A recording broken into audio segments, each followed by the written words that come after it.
Finally हमारे sociology students का इंतजार खत्म होता है क्योंकि एनटीए ने सीवीटी पीजी 2026 की डेट शीट आउट कर दी है और सोशियोलॉजी का एग्जाम 19 मार्च को कंडक्ट होने वाला है। 19 मार्च को सेकंड शिफ्ट में कंडक्ट कराया जाएगा जिसका टाइम रहेगा 12:30 टू 2 PM। तो तैयार हो जाओ बिल्कुल युद्ध के मैदान में जाने के लिए, लेकिन डरना आपको बिल्कुल भी नहीं है। Hello everybody, this is me Kritika Khandelwal, your sociology educator. And आज हम डिस्कस करने वाले हैं किस तरह से आप इन 20-25 दिन में अपना सिलेबस कंप्लीट कर सकते हैं। यही आपको टेंशन है कि मैम सिलेबस कैसे कंप्लीट किया जाए, डेट शीट तो आउट हो गई है और यही जो चीज़ें हैं आपको बहुत ज़्यादा परेशान कर रही हैं।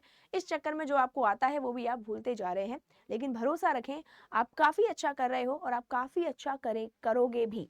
चलिए अब बात करते हैं सिलेबस कैसे कंप्लीट किया जाए।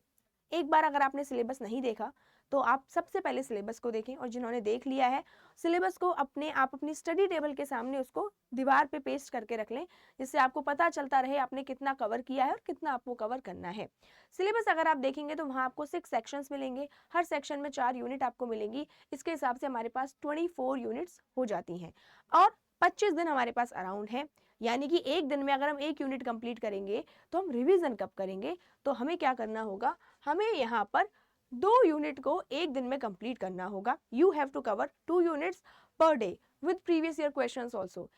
यानी कि आपको सिर्फ जो सिलेबस में यूनिट दी हुई है उसका कंटेंट तो कवर करना ही करना है, साथ ही साथ यूनिट भी कवर करते जाइए और उसके साथ साथ प्रीवियस ईयर क्वेश्चंस भी आपको अटेम्प्ट करते जाने हैं, जिसके साथ आपको पता चलेगा कि आप जो पढ़ रहे हैं क्या वो प्रीवियसली पूछा गया है एंड क्या वो आगे पूछा जा सकता है। ठीक है, ये तो बात हो गई सिलेबस की, बट व्हाट अबाउट थिंकर्स। ये थिंकर्स जो सबसे ज्यादा स्टूडेंट्स को परेशान करते हैं, थिंकर्स की अगर मैं बात करूं 25 से 30 थिंकर्स आपको कवर करने ही होंगे क्योंकि एग्जाम में हर बार पूछे जाते हैं। आप अगर देखो आपके पास 2 ऑप्शन हैं, या तो आप एक साथ ही सारे थिंकर कवर करो कि आप 3-4 दिन बैठ जाओ, पहले आप थिंकर ही कवर कर लो, देन आप अपना सिलेबस स्टार्ट करो। अगर आपको ऐसा लगता है कि नहीं एक साथ सारे थिंकर कवर नहीं हो पाएंगे, बहुत ज़्यादा ओवरवेल्म्ड आपके लिए हो जाएगा, तो आप 2-2 थिंकर पर दिन कवर कर सकते हैं।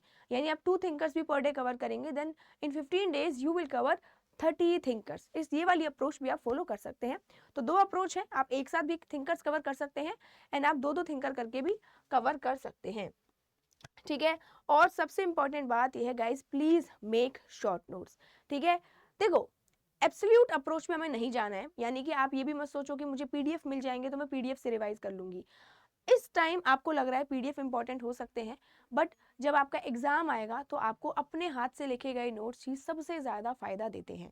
ठीक है, अब मैम नोट्स बनाने में बहुत टाइम लगता है, तो क्यों बनाते हो इतने लेंदी लेंदी नोट्स, आपको बहुत ही शॉर्ट नोट्स बनाने हैं।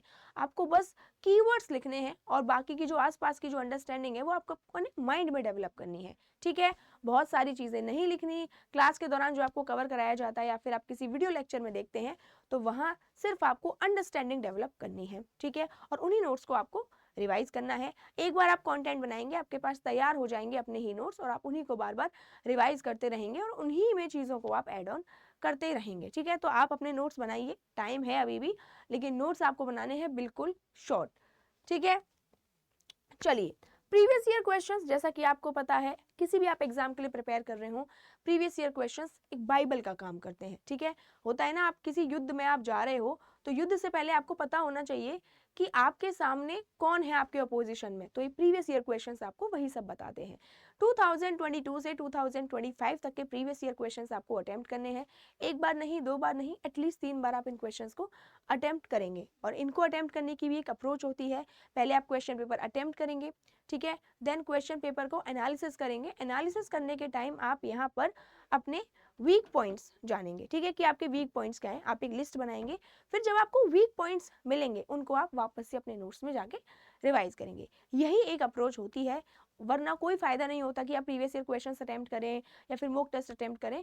एनालिसिस करना काफी ज्यादा जरूरी हो जाता है। ठीक है, फिर आप उस पेपर को री अटेम्प्ट भी करेंगे, आफ्टर अ वीक आपको वो पेपर री अटेम्प्ट करना है और उसके बाद आपको देखना है कि अब कौन सी चीजें हैं जो मुझे याद नहीं आ रही, फिर जाइए, फिर आप उनको पढ़िए और फिर से अटेम्प्ट कीजिए। ठीक है, ये एक साइकिल होता है क्वेश्चन पेपर अटेम्प्ट करने का। अब बात करें, एक टेलीग्राम चैनल आपको प्रोवाइड कर देते हैं जिसमें आपको सारी अपडेशन मिल जाएगी और आप हमारी यूट्यूब क्लास से भी जुड़ सकते हैं। जो यूट्यूब क्लास है हमारी 8 बजे होती है, वहाँ मैराथन्स भी मैं लेती हूँ, डेमो मॉक टेस्ट भी सॉल्व कराती हूँ। आप देखेंगे कि अभी तक हम 5 से 6 मास्टर क्लास ले चुके हैं, सेक्शन 1 की, सेक्शन 5 की और सेक्शन 6, इवन सेक्शन 4 तक की मास्टर क्लास हो चुकी है। उसके साथ डेमो मॉक भी हो चुके हैं, थिंकर्स की भी मास्टर क्लास हो चुकी है। तो यूट्यूब पर तो आपको जुड़ना ही जुड़ना है। यूट्यूब की क्लासेस बहुत इंपॉर्टेंट होती हैं। डेली 8 बजे हमारी क्लास होती है।